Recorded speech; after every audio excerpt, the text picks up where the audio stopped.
एक असते विहार लेणी आणि दुसरी असते चैत्य लेणी. विहार लेणी म्हणजे ज्या ठिकाणी राहतात आहे की नाही त्याला लेणी म्हणतात, आणि चैत्य लेणी म्हणजे की ठिकाणी भिक्षू पूजा अर्चना त्याला चैत्य लेणी. तो प्रकार से ये दो प्रकार की लेणी है, विहार लेणी और चैत्य लेणी. तर हे अजिंठा लेणी क्रमांक आहे. त्याच्यामध्ये बघा तुम्हाला त्या साईडला छोटे छोटे दिसतात काही, बघा इकडे पण खोल्या दिसतात नाही, ह्या म्हणजे इथं भिक्षू राहत होते, यहाँ पे भिक्षु रहते थे. इसका मतलब ये क्या है, ये विहार है. ठीक है, ये विहार है. ये महायानी विहार है. महायानी क्योंकि यहाँ बुद्ध का मूर्ति है. जो थेरवाद था, थेरवाद बुद्ध मूर्ति को पूजा नहीं जाता था, क्योंकि बुद्ध के प्रतीकों को पूजा जाता था, स्तूपों को, बोधि वृक्षों को, लेकिन बुद्ध का मूर्ति को नहीं पूजा जाता था. लेकिन महायान में वो कल शुरू हुई थी. महायान विहार है कारण यहाँ पर बुद्ध का मूर्ति है. तो लेनी क्रमांक का सबसे जो वैशिष्ट्य है वो ये है, ये जो अजिंठा का सबसे प्रसिद्ध चित्र है इसको कहते हैं बोधिसत्व पानी.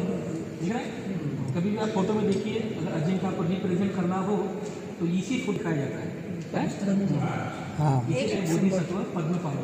ये बोधिसत्व पद्मपानी क्यों है, क्योंकि देखो उसके हाथ में कमल का फूल, पद्म यानी कमल, उसके हाथ में कमल का फूल है, और इस तरह से वो हाथ में कमल का फूल लिए बोधिसत्व की चर्या पूरी कर रहा है, इसलिए उसको बोधिसत्व पद्मपानी कहा जाता है.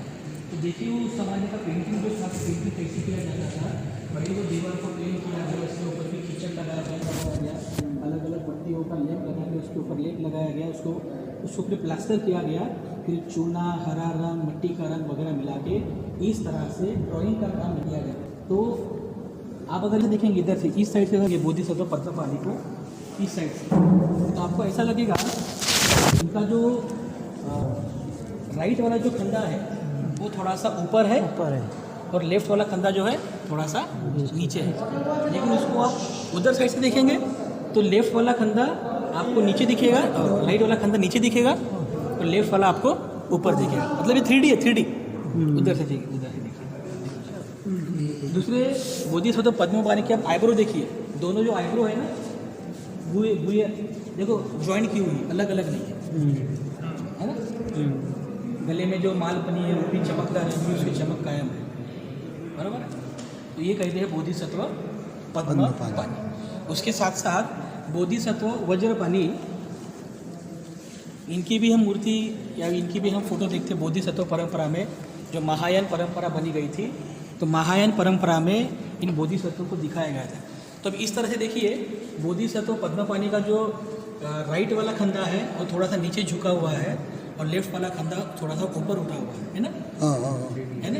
ये 3D इफेक्ट है. मतलब यहाँ से देखेंगे तो अलग एंगल दिखेगा, वहाँ से देखेंगे तो अलग दिखेगा, और बिल्कुल आगे से देखेंगे तो दोनों खंडे आपको एक जैसे दिखेंगे, बिल्कुल एक लगेगा. ये 3D इफेक्ट. इधर देखिए तो दूसरा चित्र है बोधिसत्व वज्रपानी, बराबर. इसके देखिए बोधिसत्व वज्रपानी, उसके सर पर देखिए चमकदार मुकुट दिखाया है, मुकुट है ना, मुकुट दिखाया है, क्राउन. मतलब क्राउन इसका मतलब कि वो राजा है ना. तो किसी उनके ज़माने में वो राजा हुआ करते. तो इस प्रकार से बोधिसत्व वज्रपानी भी यहाँ पे दिखाया गया है. और भगवान बुद्ध की जो मूर्ति हम आगे देखते हैं यहाँ पे, तो ये जो मूर्ति है, इस मूर्ति की जो पोजीशन बताई गई है, तो ये है धम्मचक्र प्रवर्तन मुद्रा में है, बराबर. भगवान बुद्ध सारनाथ के मृगदाय वन में बैठे हुए भगवान बुद्ध धम्मचक्र का उपदेश कर रहे हैं. ऊपर के देखिए, ऊपर में जो लोग दिखते हैं वो उन्हें देवता लोग कहा जाता है, कि देवता लोग भी आए हैं भगवान बुद्ध का प्रवचन सुनने के लिए. और आगे में देखिए, बिल्कुल सेंटर में देखिए, भगवान बुद्ध के पैरों के नीचे में बैलगाड़ी का जो चक्का होता है ना, उसको ऐसा सीधा करने के बाद जैसा बनता है वो बिल्कुल वैसे रखा गया है. ठीक है, मतलब वो धम्मचक्र है. और इधर में एक हरिण दिखाया गया, इधर में एक हिरण दिखाया गया है, मतलब ये मृगदाय वन का सीन है. इस तरह से यहाँ पे दिखाया गया है. तो ये है विहार, महायान पंथियों का विहार, और अजिंठा लेनी क्रमांक ये. ओके, इसके बाद इधर आइए,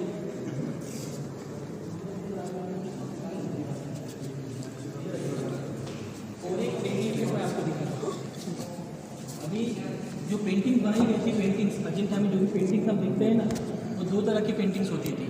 एक होती है वॉल पेंटिंग, मतलब एक ऊपर की छुट्टियाँ है इसको सजाने के लिए, और पेंटिंग होती है भगवान बुद्ध के जीवन कथाओं को दिखाने के लिए. तो दो प्रकार की पेंटिंग हमें देखने को मिलती है. एक तो भगवान बुद्ध के बोधिसत्व की पेंटिंग, और दूसरी वॉल पेंटिंग जो सिर्फ डिज़ाइन है बस, दूसरा वहाँ पे कुछ नहीं। तो ऐसे एक वॉल पेंटिंग देखिए, आ गया वो बैल, वो वहाँ पे एक दिख रहा घोड़ा दिख रहा है, बैल नहीं है। ऐसे देखो मेरे हाथ के ऊपर देखो, दिख रहा है आपको फूल दिख रहा है बैल। हाँ ये बैल भी 3D इफेक्ट है। अगर आप यहाँ से देखेंगे ना तो आपको लगेगा कि ये बैल आपको फॉलो कर रहा है। आप उसको इस कॉर्नर से देखेंगे तो ऐसा लग रहा है कि अभी आपको इधर भी दिख रहा है। मतलब जितना आप जिधर भी जाओगे आपको ऐसा लगेगा कि जो बुल है वो आपको ही फॉलो कर रहा है। हैं? दिख रहा है? अभी अभी मुझे ऐसा लगता है मेरे दिख रहा है। तो ये फीचर है यहाँ का, 3D फीचर है। आपने तो देख रहा है, यहाँ का 2 नंबर तिकडे जावा ना मागे तिथे यहाँ पे जो हम पेंटिंग्स देख रहे हैं ना अभी, ये पेंटिंग जो है अभी बहुत सी पेंटिंग डिस्ट्रॉय हो गई है ना। ये एक्चुअली कुछ समझ में नहीं आ रहा है। कुछ पेंटिंग तो अच्छी है, लेकिन अभी ये जो पेंटिंग है, ये दिख रहा है आपको हाथी। अभी जो भारत सरकार ने 2000 का नोट बनाया है ना अभी, तो 2000 के नोट में जो डिज़ाइन दिया गया है वो अजंता लेनी से लिया गया है। इसमें देखिए दिख रहा है आपको हाथी, ये 2 हंस दिखे यहाँ पे, ये 2 हंस है, 2 हाथी है। और ये जो डिज़ाइन है फूलों का, ये फूलों का डिज़ाइन भी 2000 के नोट में आपको देखने के लिए मिलेगा। मतलब भारत सरकार ने 2000 का नोट जो छपा हुआ है, इसमें जो डिज़ाइन है हाथी का, बदल का, ये भी इसीलिए नहीं अपना लेना है। कमरे के अंदर हम जा नहीं सकते, लेकिन हो सकता है कि हमारे जो पहले की भिक्षु संघ के पूर्वज थे वो यहीं पे रहते थे, तो यहाँ पे रहा करते थे। यहाँ पे रहकर ध्यान साधना करना और धम्म का अध्ययन करना वगैरह, ये सभी काम यहाँ पर किया जाता था। तो ये जब पेंटिंग्स यहाँ पर बनाई गई है, तो ये वाला एरिया देखिए जहाँ से पेंटिंग उखड़ गई है ना, तो इसको देखने के बाद आपको समझ में आ जाएगा कि किस तरह से पेंटिंग किया जाता था उसके ऊपर, यानी ये छत्तिया के ऊपर है ना। तो सबसे पहले तो उन्होंने इसको पूरा प्लास्टर कर दिया, जो ओबड़ तोबड़ जो दीवार थी ऊपर से उसको पूरा पहले प्लास्टर चूना लगा के, मिट्टी लगा के, फिर उसके ऊपर अलग अलग पत्तियों का लेप बनाकर चूना मिक्स करके उसको प्लेन किया गया। उसको क्या कहते हैं, पुट्टी करना है ना, प्लेन करना, पुट्टी करना।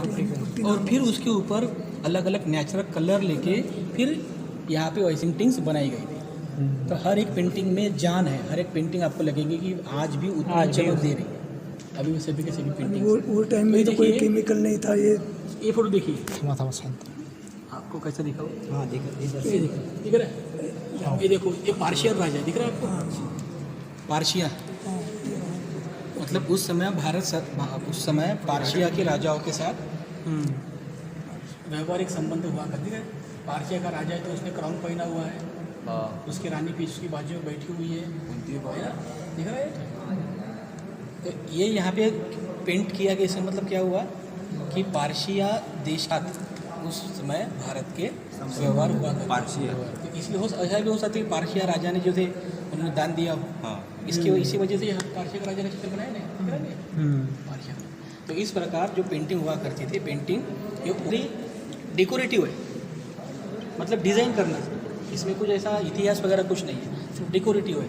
लेकिन बाजू की दीवारों में जो पेंटिंग दिखती है हमें, वो सारी भगवान बुद्ध के जीवन से और उनके बोधिसत्व के जन्मों से कथाओं से संबंधित है। ठीक है, तो इसलिए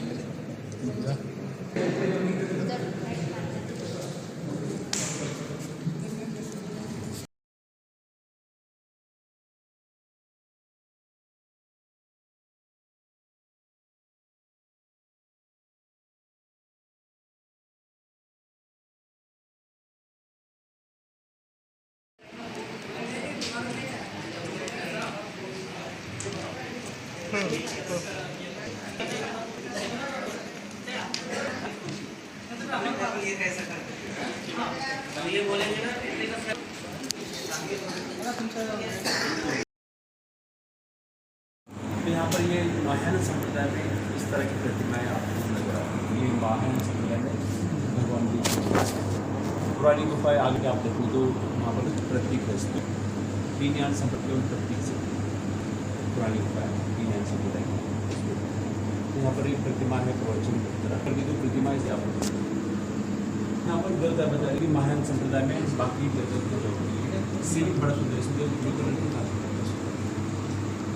और ये बाहर से लाता परशा से ईरान से आई है, ब्लू कलर